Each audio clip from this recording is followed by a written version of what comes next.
তেসরা মার্চের গ্রহণ 4 মেতে ফল দিল। এখন আসছে আরো বড় পরিবর্তন। আপনি প্রস্তুত তো? প্রণাম। দিব্য আনন্দ চ্যানেলের সকল দর্শক শ্রোতা বন্ধুদের জানাই আবারও আন্তরিক শুভেচ্ছা। আপনারা জানেন 3রা মার্চ 2026-এর রক্তচন্দ্র গ্রহণ নিয়ে আমরা একটি আলোচনা করেছিলাম। বিশেষ করে পশ্চিমবঙ্গের রাজনৈতিক পরিবর্তনের সম্ভাবনার কথা বলেছিলাম। এই গ্রহণ ভারতবর্ষ তথা পশ্চিমবঙ্গের উপর গভীর ও উল্লেখযোগ্য প্রভাব ফেলবে। এই সময় পশ্চিমবঙ্গে পলিটিক্যাল অস্থিরতা ও রাজনৈতিক সংগঠনের পরিবর্তন হওয়ার ইঙ্গিত দেখা যায়। আজ 4 মে 2026 সময়ের প্রবাহে আমরা সেই পরিবর্তন প্রত্যক্ষ করলাম।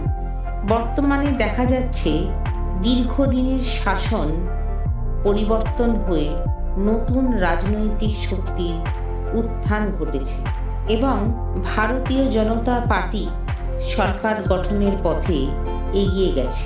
এখানে অল ইন্ডিয়া তৃণমূল কংগ্রেস তাদের অবস্থান হারিয়েছে। এটি শুধু একটি রাজনৈতিক পরিবর্তন নয়, এটি সময়ের কার্মিক পরিবর্তনের একটি শক্তিশালী প্রতিফলন।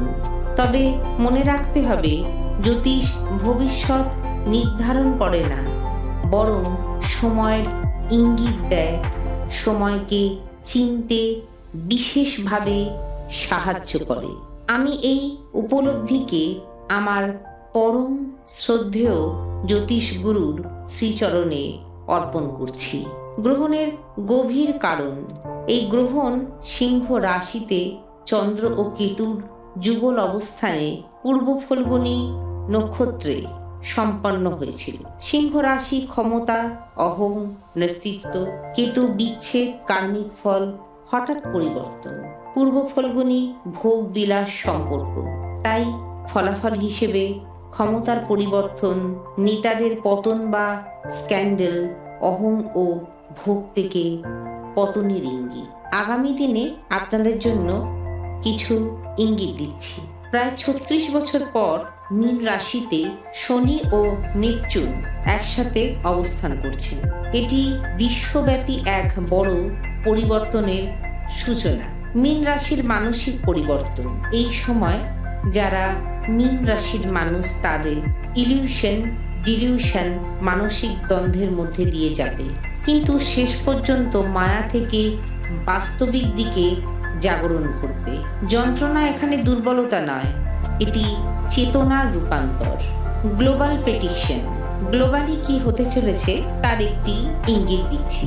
বিশ্ব অর্থনৈতিক ব্যবস্থায় বড় পরিবর্তন আসতে চলেছে। প্রযুক্তি ও সোশ্যাল মিডিয়ায় রূপান্তর।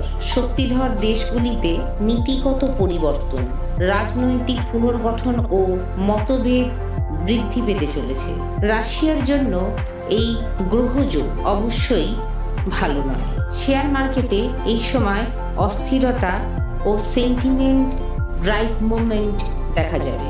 ওভার রিয়াকশন বৃদ্ধি পাবে। তবে গোল্ড, মেটাল মার্কেট তুলনামূলকভাবে স্ট্রং পারফরমেন্স করতে দেখা যাবে। এই সময় ইকোনমি একটু স্লো ডাউন হতে পারে, কিছু মন্দার সম্মুখীন হতে পারি আমরা। স্বাস্থ্য ও সতর্কতা। ওয়াটারবর্ন ডিজিজ বা সংক্রমণ বা প্যান্ডামিক তৈরি হতে পারে।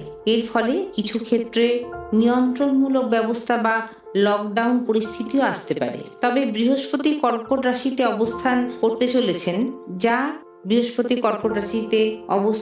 করতে চলেছে, তাই এই ধরনের পরিস্থিতি দীর্ঘস্থায়ী হওয়ার সম্ভাবনা খুব কম। ব্যক্তিগত করণীয়। অহং নিয়ন্ত্রণ করুন, আবেগ নিয়ন্ত্রণ করুন, হঠাৎ সিদ্ধান্ত এড়িয়ে চলুন। এই সময়টা রিয়াকশনের নয়, এই সময়টা রিয়েলাইজেশনের সময়। যা কিছু পরিবর্তন হচ্ছে তা আপনার জীবনের নতুন অধ্যায়ের প্রস্তুতি। সময় তার কাজ করে চলেছে, আপনি সচেতন থাকুন। জ্যোতিষ আপনাকে পথ দেখাচ্ছে, সেই পথে চলে নিজেকে সফলতার দিকে এগিয়ে নিয়ে যান। গুরু ঠাকুর ও ঈশ্বরের আশীর্বাদে আপনারা সকলে সুস্থ থাকুন, ভালো থাকুন। গুরু ঠাকুর ও ঈশ্বরের অপার কৃপা আপনাদের উপর সদা সর্বদা বর্ষিত হোক। নমস্কার।